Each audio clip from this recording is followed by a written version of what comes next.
Dans le quartier de l'Homelet à Roubaix, même constat. Les habitants, membres du comité de quartier, ont un souvenir précis de la police de proximité. Des contacts réguliers avec des officiers et des adjoints de sécurité qu'ils connaissaient, une véritable coopération s'était mise en place. Ils nous demandaient comment allait le quartier, si on avait des remontées, s'il y avait des problèmes particuliers dans le quartier en fait, pour faire des rondes plus régulières, etc.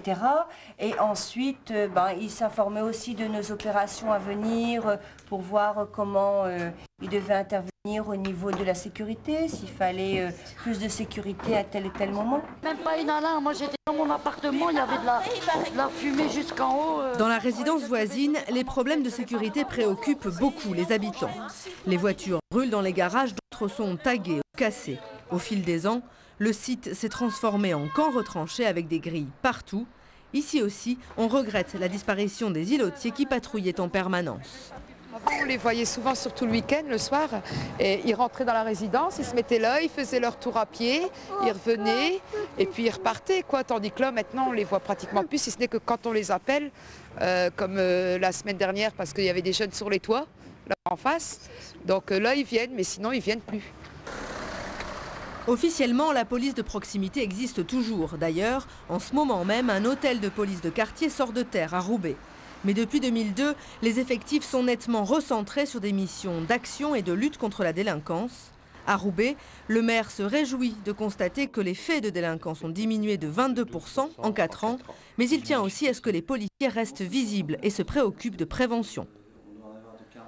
Il serait vain et complètement manichéen d'opposer la doctrine actuelle de professionnalisation, de spécialisation, d'adaptation de la réponse de la police nationale à la réalité de la délinquance telle qu'elle se vit dans les 24 heures d'une journée à Roubaix avec la police de proximité. Il faut juste des effectifs supplémentaires pour permettre à cette police proximité de jouer sa part. C'est aussi l'avis du syndicat des policiers en tenue qui regrette la mise en sommeil de la police de proximité.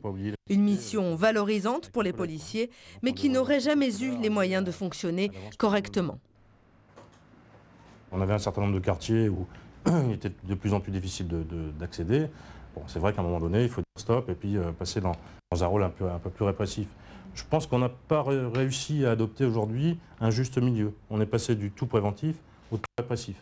Nous, ce qu'on souhaiterait, c'est bien entendu réprimer les infractions. C'est notre rôle premier. Mais c'est aussi, je dirais, avoir ce côté social du policier. Bonjour. Bonjour. Vous allez bien? Bonjour, ça va. Bonjour. Ça va bien. Tout se passe bien? Ça va, oui. La prévention, le contact au quotidien, c'est aujourd'hui la fonction première de la police municipale à Roubaix. Ici, les effectifs ont été augmentés depuis 2 ans. 65 policiers municipaux, comme Françoise et Samira, sillonnent le centre et les quartiers. Et c'est bien ainsi que ces 2 jeunes femmes conçoivent leur mission, une présence à la fois rassurante et dissuasive. Lorsqu'il y a des tensions, justement, essayer de calmer les choses, pour dire que ça se dégénère beaucoup plus, quoi. Pour moi, c'est essentiellement ça, quoi, la prévention. C'est surtout calmer les choses, quoi. Puis une présence dissuasive aussi. Lorsqu'on nous voit, ça dissuade certainement certaines personnes de faire quelque chose de répréhensible, on va dire. Ouais, ça va. Reste que toutes les communes n'ont pas les moyens d'avoir une police municipale comme Roubaix. Et dans ce cas, pour les élus comme pour les habitants, plus personne n'assure la fonction de médiation entre la population et les pouvoirs publics.